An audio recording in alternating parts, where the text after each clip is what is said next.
Le président du comité de révision de la Constitution au Ghana a réitéré l'engagement du comité à remplir son mandat et à améliorer le processus démocratique du pays. L'annonce a été faite lors de l'inauguration du comité par le président John Dramani Mahama le 30 janvier. L'organe a déclaré que la nomination et l'investiture du comité par le président Mahama témoignent de la sincérité de son engagement à poursuivre jusqu'au bout le programme de réforme de la Constitution.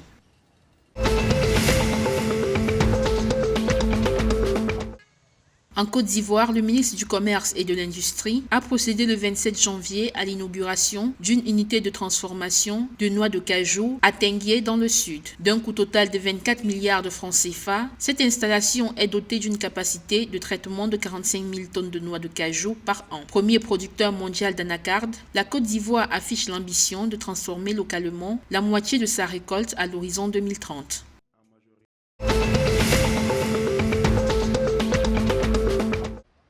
L'État du Sénégal a réussi une nouvelle levée de fonds importante sur le marché financier régional de l'UMOA le 31 janvier. L'opération a permis de mobiliser 55 milliards de francs CFA à travers l'émission de bons et d'obligations du Trésor. Au total, le Trésor sénégalais avait initialement mis en adjudication 50 milliards de francs CFA, dont 12,5 milliards sous forme d'offres non compétitives. La forte demande des investisseurs s'est traduite par un montant global de soumission atteignant 92,4 milliards de francs CFA.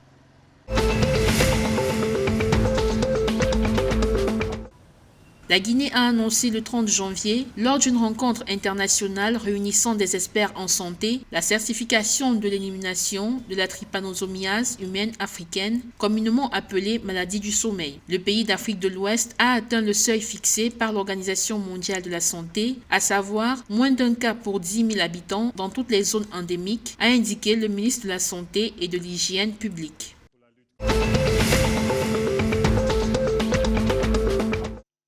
À l'issue du tirage au sort de la Coupe d'Afrique des Nations de football Maroc 2025, le sélectionneur des Aigles a affiché les ambitions du Mali à la compétition. Pour le technicien belge Tom Saint-Fiet, l'objectif du pays est d'atteindre la finale, même si celui fixé par la Fédération malienne de football est la demi-finale. Un motif d'espoir pour les Aigles qui n'ont jamais perdu un match de poule contre les pays organisateurs après avoir battu la Tunisie 2-0 en 1994 et obtenu un nul avec l'Angola en 2010.